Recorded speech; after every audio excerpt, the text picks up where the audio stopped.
then that will give us a nice sync point that we can put it onto. Right, okay then. I've also got a nice little stopwatch up on my laptop. Oh, It has that's very nice. A timer. Okay then, yeah. I think it's pretty cute. All right. I asked my friend Harry if he wanted to like write a little jingle for it. Yeah. I thought it'd be really funny. Oh, that would be amazing. I don't know what state he's at with it, but I think it'll be easier when I've sort of given him more of a premise of what it is or what to do. Yeah, that's way further along like the development stage than I thought it would be. Because I was all ready to try and have the awkward stage of like, so how do we introduce this? And I would definitely go immediately for an intro theme. Yeah. I was saying in terms of like, do we just drop it in the middle of? Do we come up with a cool introduction speech, or should we just give more of a you're just being dropped in the middle of a conversation vibe? I think definitely dropped in the middle of a conversation. Maybe we should just make this discussion the intro, and then people will just listen to that. There you go. I mean, yeah, I've listened enough to the that James Acaster podcast where they talk about random faff, and then it just starts like randomly 20 minutes in. That's when the podcast starts. Yeah, we'll talk until we come up with a good opening random quote. I mean, not now because we've already talked, but later. We've established. Yeah. Yeah. And if this does go through, then everyone's hearing the origin of this plan right now. Yeah. Very exciting. Yeah, they're seeing the behind the scenes, behind the curtain. Yeah, interesting insight. So, well, since this is the first installment of whatever this is, I thought a good start point would be to talk about good beginnings of things. You know, so it could be a pilot episode of the first episode of a TV show, first installment of a franchise, directors' debuts, you know, stuff like that. And so, I guess since this was my idea, I'll open with an example of what I think is a really good starting point for this particular show, which is the pilot. Oh, okay, that's great then. The pilot episode for Futurama, because I think what you've got there is just a really great example of a show that sets a standard in terms of this is the concept, this is the theme, these are the characters, and even before the opening theme plays, you have this is Fry, you get snapshots of his life, and then you have him frozen, falling into the cryogenic chamber, and then waking up in the future. And then there's that great opening line where he's like, my entire life is as I know it, it's all gone. I'll never see it again. Yes! And, it's all... And that's it. And then the show starts. And then you have this great introduction to this world. Yeah, and like, I think it deals very well with that kind of, separation of because I think in the original episode they go underneath the city where old New York is, don't they? Yeah. And like, so you see like the decrepit, dilapidated city that it used to be, and then this whole futuristic thing, and we see a fantastic introduction to Leela, obviously, and she changes her character like immediately and becomes who we know and love. Yeah. Same with Bender as well. And they immediately establish a connection between all of them as well, which is even more impressive because you have this idea that even though it's the future and everything's highly advanced and technological and they're in this giant futuristic city, people can still be isolated and lonely, and that's sort of, if anything, that's what I would argue the main theme of Futurama is. Even though it's a satirical cartoon, it does a great job of presenting characters who are sort of lost in the vast landscape of the future. Yeah, I'd even say because that's something that Disenchantment always kind of failed for me, is that I never felt that same sort of connection. Yeah. Well, Disenchantment as well, there's a really big problem, namely just that it's not nearly as original in Futurama just based on premise alone, because with Futurama, the main thesis is this idea that the future isn't a utopia, it isn't a dystopia, it's just as random and pointless and weird as modern life. Like you go to the moon in the second episode and it's just a tacky theme park. Yeah. And whatever meaning fantastic commentary. Yeah, and whatever meaning you get from that. But it's still, even with that, it still sort of holds meaning to Fry, and you're still treated with the weight of that. But with Disenchantment, the problem is that it's sort of trying to offer this commentary about, fantasy epics aren't really that great, and a lot of people would be living in poverty. But we've already had work that comments on that with stuff like Game of Thrones. Yeah. It's popularized this idea that actually, no, if you were an average person in a fantasy world, your life would be literally a nightmare. You'd live in squalor. Except we're following a princess anyway, so yeah, it doesn't really matter. Yeah, but any sort of gruesome and vile components of the story don't really contrast that well. I think that it's definitely a victim of its time in the sense that if it came out 10 years ago, it would have been much more well regarded. Yeah. Not only because that was before the death of Futurama and also The Simpsons. Well, we made it like 4 minutes in, and I remember thinking with Futurama, if I mention this, I'm going to try to talk more about Futurama and how great that is than how disappointed I am with Disenchantment. So I've done well with that. I brought up Disenchantment, so... Yeah, well, it's hard to not snowball into that one. But with Futurama as well, within the pilot, an element that I don't think gets talked about as much in terms of Futurama is just the great world building they do within that series. Generally because of how watertight and how established that world is. I mean, there's an entire bureaucracy for people who have been cryogenically frozen, and there's an entire system in place for how to integrate them into the future society that they've now found themselves in, which is such a weirdly brilliant idea to bring to the table in a first episode among everything else. Yeah, I'd like you never, despite it being such a completely, new world, new environment, you never once feel any more alienated than Fry is. Yeah. Like, he comes out and he's very much, he's shocked with how things are different, but you never get that full-on, like, fish out of water kind of scenario. Yeah, and then there's little, like, nuances in the society, like the tubes that go all across New York, and the suicide booths, which is just still makes me laugh. And the fact that, like, they're all moments that, like, the suicide booths and the tubes, they're never not there. They're always just part of the city. They're a visual gag that always just keeps on giving, and they're always going to come back, especially the amount of times that Bender uses the suicide booth throughout the series. Yeah. Oh, that's such a brilliant... This is less about the first episode and more throughout the entire show, but they establish a pattern of Bender using the suicide booths as a way to get attention. So as a cry for help, I've decided to kill myself, and that's it. That's how it's... Even though they've never actually established whether a suicide booth would actually hurt him, because, I mean, in the first episode, they show him... The method they use is to, stab whoever's inside them to death. But does that affect Bender at all? Like, he's a robot, wouldn't that... I've always found that method of death very terrifying. Yeah. Like, if I wanted a suicide booth, I feel like I'd want it to be a lot quicker. And a lot less violent. Well, to be fair, there is an option in it, don't they? Say, would you rather have quick and painless or slow and horrible? And Fry asks... Oh, yeah, but then is quick and painless, doesn't he? No, he asks... Or he's just like, I want to call somebody or something. Well, yeah. Fry says, I want to place a collect call, and then it's the suicide booth responds with, you've chosen slow and horrible. And then Bender says, great choice. And also, another thing is, Bender uses the trick where he has a coin tied to a piece of string. So even in death, he wants to screw someone out of getting paid. I mean, to be fair, like, who carries around quarters these days? I mean, especially not now, let alone 1,000 years from now. If anything, that's, like, it's more of an antique. They're probably worth a lot more. Yeah. I also just realised that in this same joke, Futurama predicted...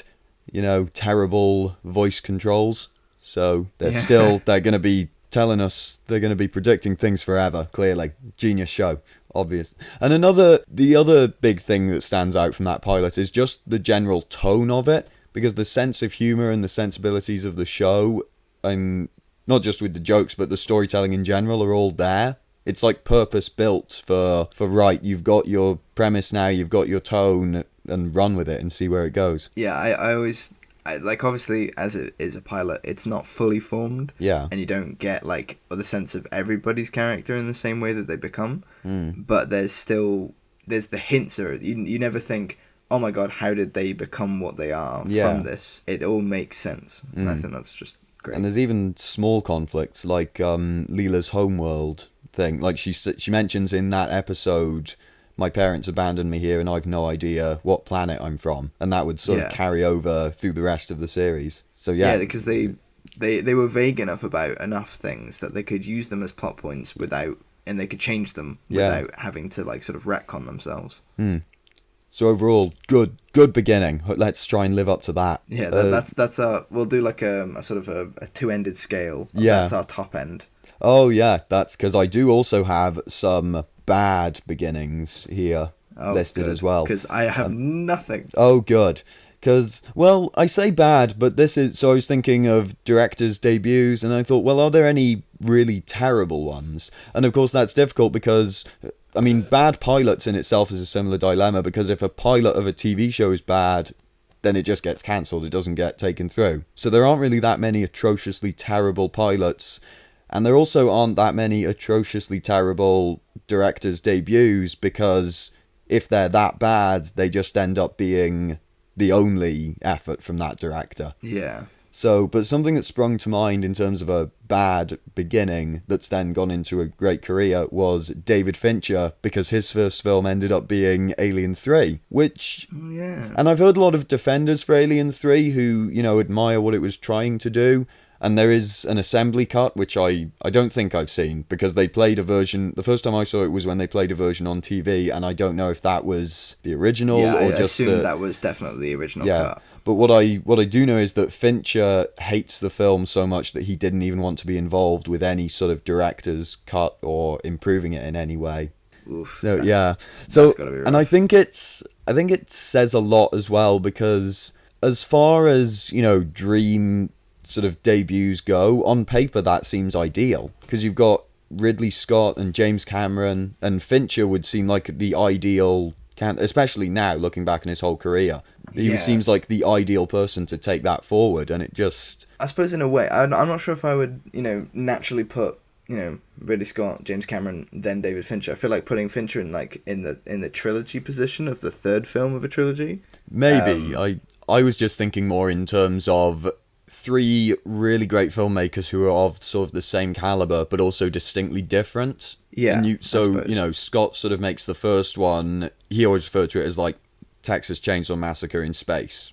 So you get a really well-made, well-crafted horror film. And then with James Cameron, it goes more in the direction of action, but still retains a lot of those suspense and dread elements. And then for Fincher, you might expect him to take it in a more psychological route, and the setting seems like it would suggest that as well, by being in a prison. Like you're back to this isolated, claustrophobic place. Yeah. But yeah, it does none of that. So it's yeah, because if I'm right in saying because Alien and Aliens, they both relate to is it Aliens or is it Alien 3 that kill off the two really important characters? Yeah, Alien 3 kills off Newt and I think it's Hicks Bishop? In the same. I forget the soldiers' names too often, which I know is weird because a lot of people think. Isn't it the what's it called? Bishop dies as well. Yeah, Bishop. He gets. Yeah. But then he reappears at the end of Alien 3 because he's like, I'm the template for all the androids, or I'm a different android. It's really confusing, and I haven't seen it in a long time. Yeah, and it's just not good. Yeah, basically. It's sort of, the effects on the alien themselves look really shoddy as well. There's a lot of green screen, and yeah, a lot of... I remember that, the lava not looking good. I explicitly remember that, being a kid looking at it and going, that is bad. I don't like that. Yeah, and there's the whole confusing part action. It feels like it should be an action scene, but it's not that exciting or really investing, and it's very unclear what's going on when they're trying to trap it in sort of the corridors with all those metal doors going down. And you just and I feel like there's that point where the lava's chasing them and they've got to climb out and they're being chased by the alien. Yeah. That's literally all I remember from it. I do sort of sympathise to a certain extent, because I was about to say I think the alien loses a lot of presence, but in Aliens, and I'm not, this isn't necessarily a fault of that film either, but it's something that by suddenly having a lot of them in the sequel, as opposed to just one in the first one, you suddenly make them, just one of them, seem like a lesser threat. So by the time the third one, so many in the second one. By the time the third one comes around, it's sort of like a de-escalation of, well, how does this become exciting now? Yeah, because you'd have to make it like a more powerful version of the alien. Yeah, and I think that's almost something that the rest of them, since then, I was about to say, none with. of them have really worked out how to do it yet. So I can't think of it. The weird thing is, Alien 3, I brought it up because it's a bad film within Fincher's sort of filmography, but it's not, in the long run of things, it might not even be the worst Alien film. So, I mean, I don't think... No, I mean, it's definitely not as bad as Resurrection. No, and then there's... The very fact that Resurrection exists is bad. Yeah,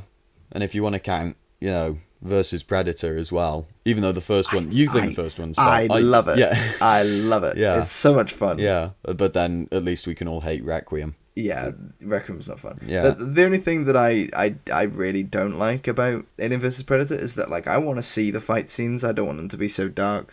Yeah, I think that's the problem. It was like they went, oh god, we don't want Godzilla situations like the '60s Godzilla where you could see everything and you could see the rubber suits, and like I want to see the badass Predator flipping the alien by his tail and slamming him into a wall. It looked really cool, but also I don't care about the human story. Yeah. Don't give me a human story. Just give me Alien versus Predator. It's in the title. That's all I want. Yeah.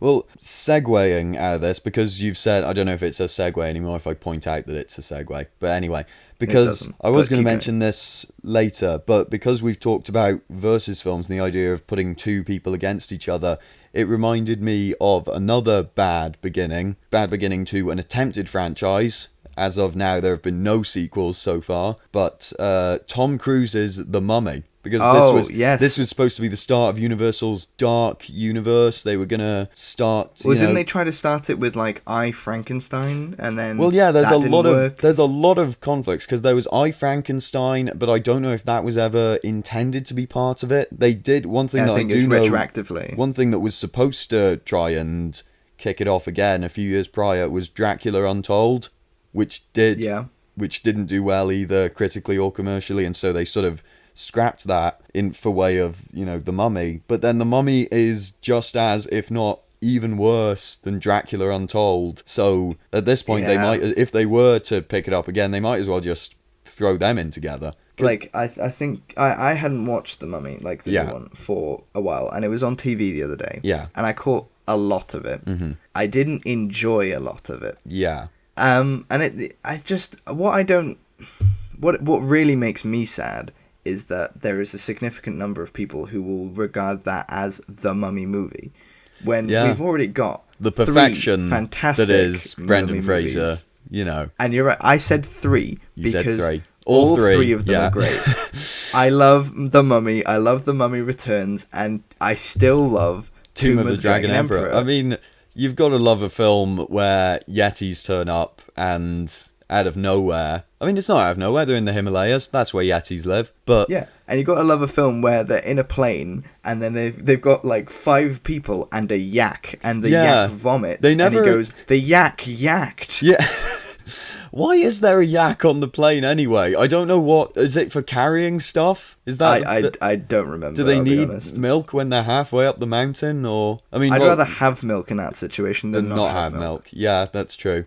I remember when the Yetis turn, to backtrack and focus on them, the Yetis turn up and then the character they're with speaks to them and I can't remember the actor's name. The same guy who says the yak yacked, Jonathan, and he's like, she speaks Yeti, and then that's it. No one ever comments on it. No one ever comments on the absurdity of things other than him. I like to think that's the fun of it. Yeah, because it's not taking itself seriously. No, it's pointing out those questions and just having fun with it. Yeah, you've got wow. Like, because in the first one, when he's got that scarab beetle under his skin on his arm, yeah, and Brendan Fraser just kind of puts a knife next to his arm and then goes ping, and then he gets flies it out. Yeah, and you're kind of there, like, there's no mark, there's nothing, but you're just there going like, oh god, this is a fun movie. Look at Brendan Fraser, man, he's attractive. And look at this hair. And then man. And then in the second one, where they run faster than the speed of light because they have to get to a pyramid before, because Brendan Fraser's son has a bracelet on his arm that's gonna kill him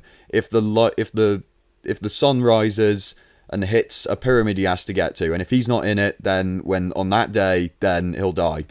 That's a very convoluted way of explaining it.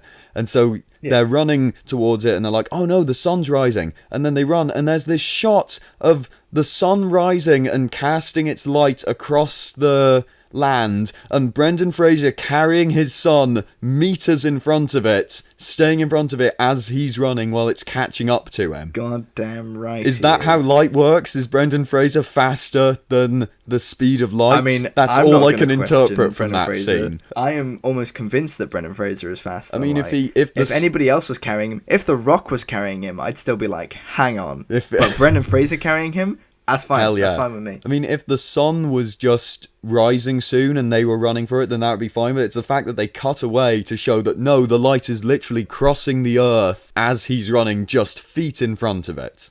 I think it's better than something like 2012 where they're escaping. Oh yeah, like, John Cusack running away from lava, and then he gets and then he gets in a car, and then the lava is also just meters behind him, so it's speeding up depending on whatever mode of transport. But then when in. he falls into the hole, it stops yes. until he gets out. Yeah. We've got sidetracked a bit because the whole reason I brought up The Mummy in the first place was because the main appeal of the Dark Universe was this idea that down the road they would be able to have versus films, essentially. You know, they could... Now the Mummy can fight Dracula or whatever, or the Wolfman. Like anyone would care about that. Yeah, but also it's sort of inherently flawed as well because they...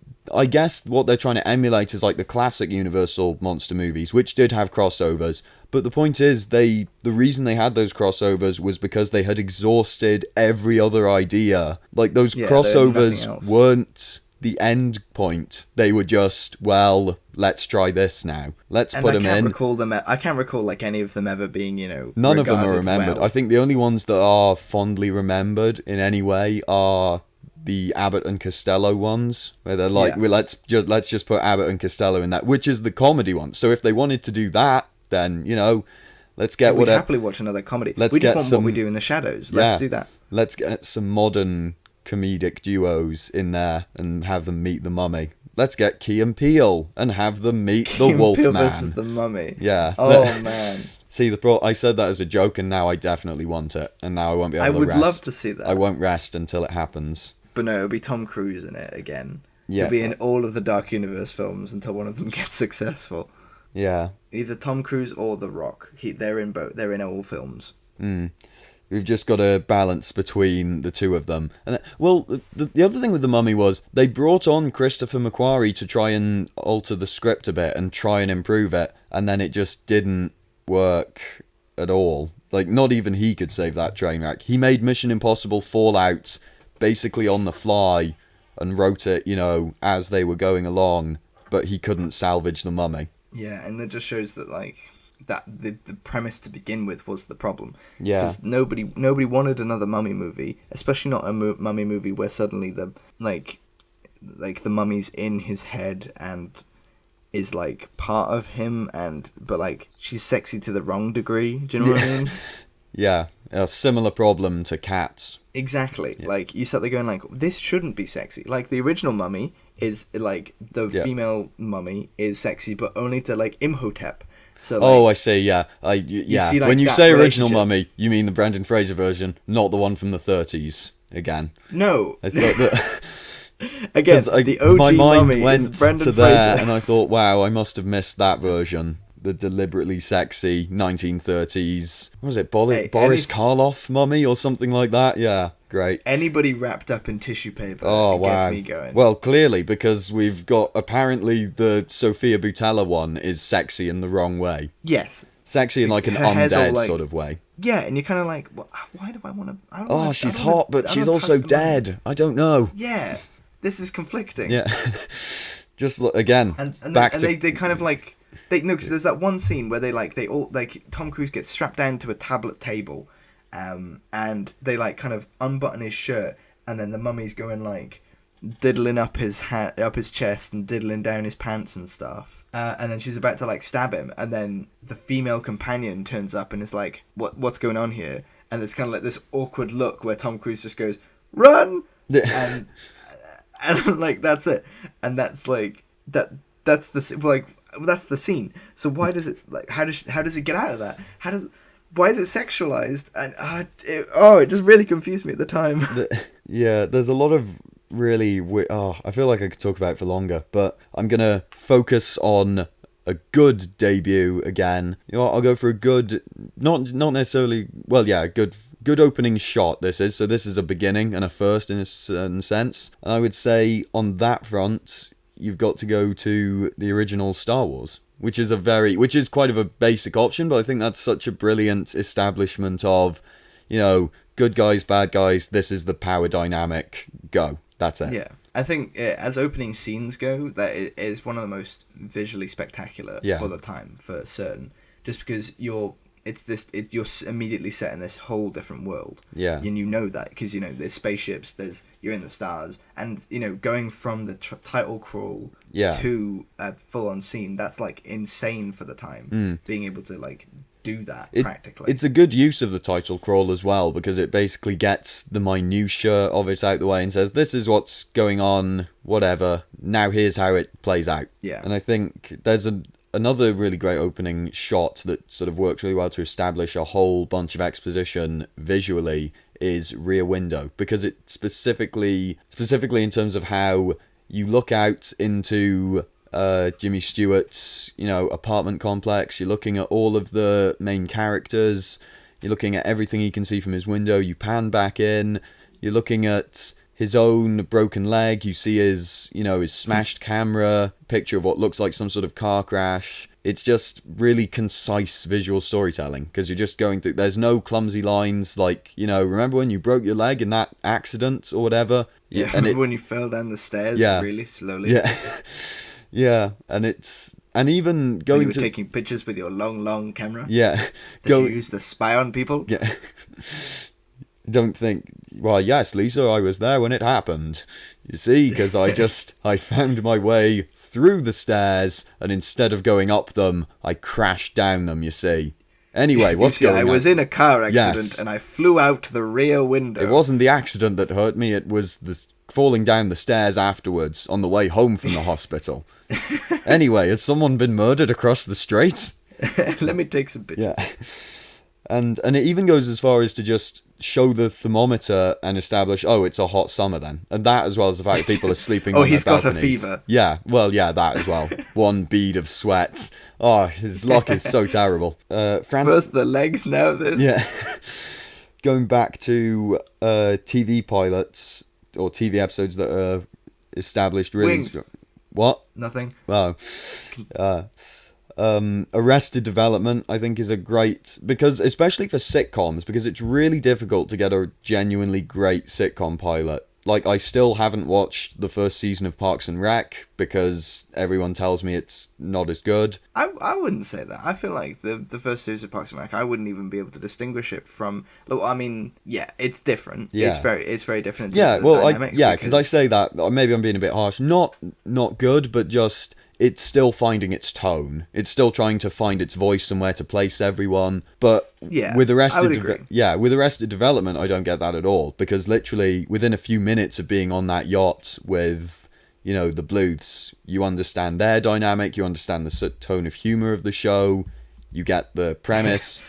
You know, there's already so many iconic lines in that first episode. Yeah, there's the fact that they even use, you know, Ron Howard being the narrator that seems like it's just there to be exposition, but then is actually a vehicle for humour as well. Like the fact that he says Michael is smiling because this is his family, and he's decided he's never going to speak to them again. Yeah. And I think it's just a case of even the actors themselves, because that's another thing in sitcoms where sometimes the actors and the writers won't know properly how to handle a character yet. You know, they're still trying to find the context in which they work best. Every performance in Arrested Development nails it right from the start. They know where to put the characters, how they're going to interact with each other, where the humour is going to come from. I think a lot of that it comes from the fact that obviously Arrested Development was written like, you know, basically written all together. Yeah. And then split up. Yeah. Because they went, oh, this would be funny to play off here, and this would be funny to pay off here. Yeah, yeah. And they had everything set up from the beginning. So I think that obviously really helps within the pilot stage. Yeah. Because it's already sorted. You don't have to you don't have to figure out what works and what doesn't work, because they're going with whatever they're going to do. I mean, literally, the first line Will Arnett says is he has this exchange with Michael, his brother, you know, Michael and Job, or Gob, Job, that... Job, not Michael Gob. and I don't know why. In my head then, I saw it spelt out, and I thought, oh wait, is it Gob? And then I just realised, has it always been Gob, and I've been saying it wrong? Oh wait, that's the joke. So when Michael says, because he's, you know, preparing his magic act, and he says, is your trick gonna go well? And Job replies with, tricks are what whores do for money, Michael. I'm a performer, or something. And you're like, okay, yeah, and then you get what this is. Oh, and the League of Magicians, we demand to be taken seriously. It's just it says so much about both the characters' professions, but also what their own attitude is. Like, Job's needs to be taken seriously, which comes back in the second episode when he's angry at not being given tasks to do. Like, there are things in that pilot that I'll laugh at because they're setting up characteristics later on that are still really funny. Yeah, there's just so many moments where it's one of the very few shows that if you know every single moment of it, that makes it funnier. Yeah. Moving on, there's no segue for this, but moving on, and I was going to try and do this in a pattern of good, bad, but this has fallen apart completely now, because I want to talk about Reservoir Dogs. Simply because, and this is, I think, a bit of a hot take, or I'm not sure, but maybe I'm hitting you with my controversial opinions here. God. Reservoir Dogs is a good film. I wouldn't call it one of Tarantino's best, because a lot of people still seem to think, a lot of people hold the opinion that it's, you know, one of Tarantino's best achievements even now. I think it's very solid. It's a good representation of what he can do as a filmmaker, but I think he's stronger now than he was at this point. He's more accomplished. So give me a quick list of, you know, his best three. His worst three. For me, I would argue his best three are Pulp Fiction, which I know came only a few years after, but I think that shows how quickly he progressed from Reservoir Dogs. Yeah. Inglourious Bastards, and maybe recency bias, but Once Upon a Time in Hollywood, I would say. I've still not seen Once Upon a Time in Hollywood, so I cannot comment. It's just having... that's a whole other thing. But I think in terms of Reservoir Dogs, I think it's a great setup for... And I want to say, I don't think it's a bad film by any means. I think it is, if anything, just shy of transcendent. Like it's that is, those are big words to throw around. I feel like, especially in the modern times, calling any kind of Tarantino film transcendent is very difficult. Yeah, but it's because you get the introductions to these characters, and you have this sort of opening view into their lives, but then that's sort of it, and you don't necessarily dig that much deeper into them as people outside of their own history. Which might maybe be the point, because they're not supposed to know each other that well. But I think when you look at what Tarantino has done, I mean, we know so much about, you know, Sam Jackson and John Travolta in Pulp Fiction, even though they themselves don't share personal details. Yeah.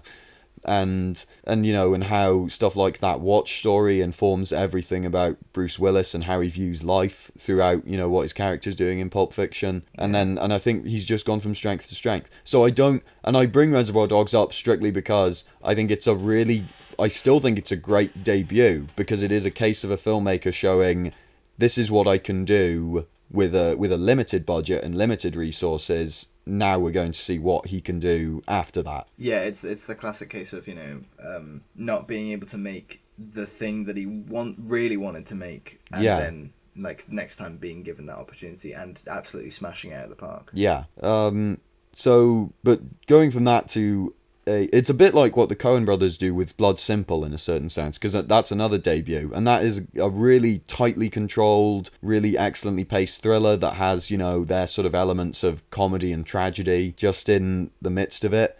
But then you can see how a few years later down the road, how Barton Fink and Fargo is a progression from that, and then they just go even further. I think there's a reason that people talk about Barton Fink and Fargo. Like, they clearly they found their place within those two films. Yeah, and much like Pulp Fiction for Tarantino, you know, Barton Fink and Fargo was only a few years down the road for them, so it shows how a strong debut can really sort of propel you to complete greatness. Yeah, I suppose like you've had that time, then you know what works, you know what doesn't work, and you just go with it. I would say in terms of a debut that I think really, I mean, there's like obvious stuff like Citizen Kane and stuff, but that's a, you know, sort of, that seems like a go-to answer. So I would say a really great debut that is instantly top tier for that filmmaker is Being John Malkovich, because what Spike Jonze and Charlie Kaufman do with that in terms of, I mean, I guess it's I don't know if it's actually a writing debut for Kaufman. I don't know if that was his first film, but either way, it certainly put him on the map, and I feel like for Spike Jonze as well and his direction to just take you through this completely weird world and far out concept and have you buy into it is really impressive. It is because it's one of the strangest films, like premise wise. Yeah, and it ties into both of them in a sense, because Jonze would like later go on to do Her, to take these really weird concepts and make the audience invest in them completely and have them be function as serious dramas as well. I mean, I never thought that watching Joaquin Phoenix fall in love with a computer for 2 hours would be really gripping and emotional, but then it is, because, you know, because of the lessons I think they learned in Being John Malkovich, which is not to just look down on a weird concept. You treat it as, this is part of the story, this is a function. Yeah, this is our world that we're in. Yeah. And I can tell you that based on my very quick Google search, it is Kaufman's film debut of writing. See, you've researched this better than I have. Yeah, only because I literally just Googled it right now. Ah, right. Well then. Yeah. I'll go back to bad debuts for a minute. Not because this is necessarily a significant film or even an important one, but just something that stood out because it was one of the few genuinely bad debuts that I've seen and that I have a history with, which is the Fred Savage directed Daddy Day Camp. Now, if you know, Fred Savage is the kid from The Princess Bride who's sick. Yeah. And he does have a good career directing on TV. He's done a lot of episodes of Always Sunny, then he's done a lot of other, you know, strong comedies. And he directed Daddy Day Camp, which is a sort of sequel to the Eddie Murphy film Daddy Daycare, which I really liked as a kid, but I haven't seen since. Oh, no. I liked it as a kid. I haven't watched it since. I imagine it doesn't hold up. Yeah. Because I'm now looking at the DVD title and seeing that it's Cuba Gooding Jr. Yeah, that's what I was going to say. They took Eddie Murphy, because I liked the Eddie Murphy one, again, as a child. I don't want to incriminate myself here.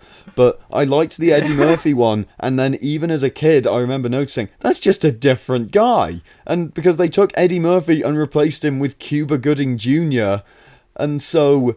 It's like when they did Bruce Almighty and then they did Evan Almighty and they expected everyone to be okay with it. They're just being like, oh yeah, Evan, the character that we all loved from Bruce Almighty, he should be the main character of the next one. Well, that's the thing as well. I don't know if they intended for them to be the same character.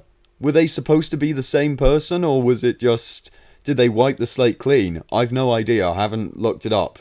I find it funnier if the studio were banking on the fact that people, you know, would just assume, well, it's Cuba Gooding Jr., it must be the same person as Eddie Murphy. That's it. Well, I hate to tell you. Oh no! It's Daddy Day Camp (brackets also known as Daddy Daycare 2). Oh, and it is the second installment in the Daddy Daycare film series.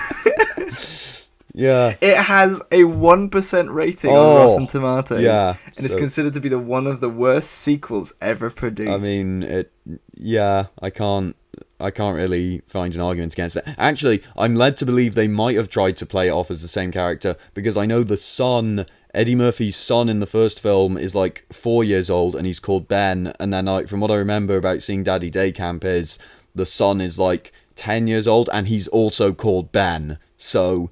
they are 100% just trying to make the same character. Yeah, Charlie Hinton is the name of Eddie Murphy's character. And Charlie is the name of no last name. Junior's. Yeah, Oh, it just says well, Charlie. Just Charlie. No, he's adopted a one name. He just goes by the singular noun now.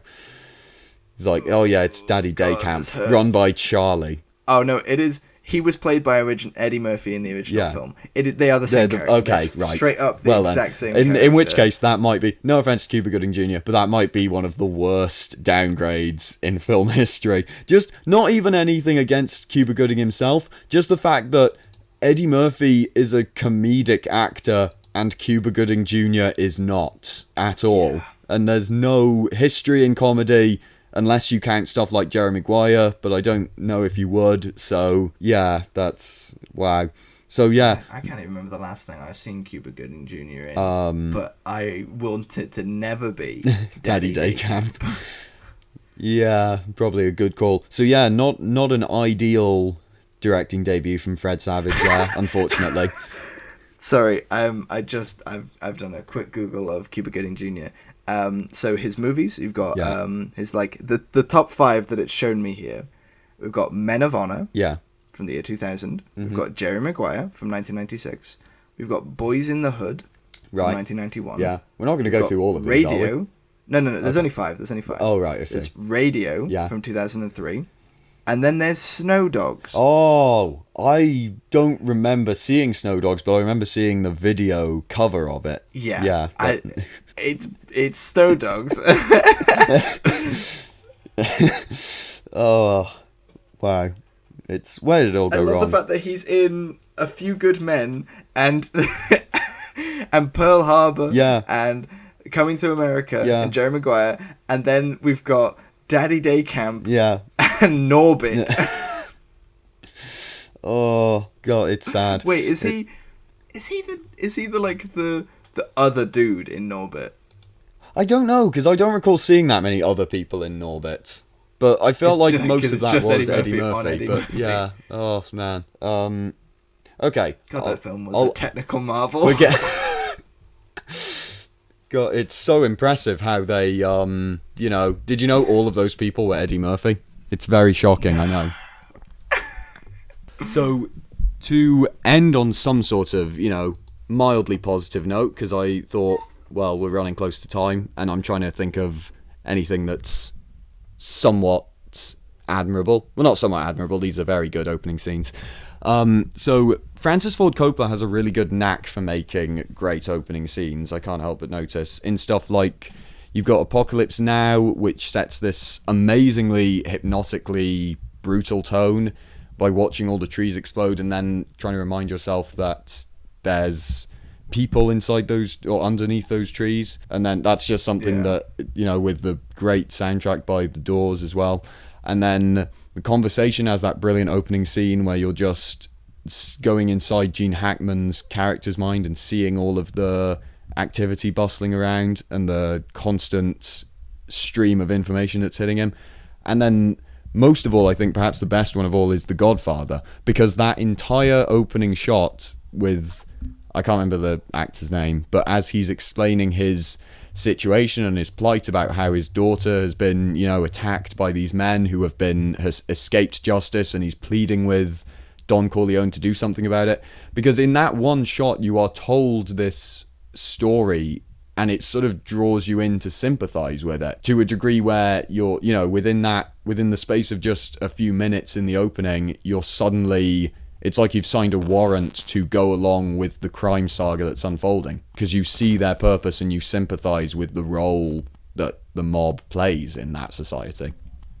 Yeah, it does a fantastic job of, bringing you in. It, again, like we said before, like it brings you into that world, and suddenly, like after that scene you're sold.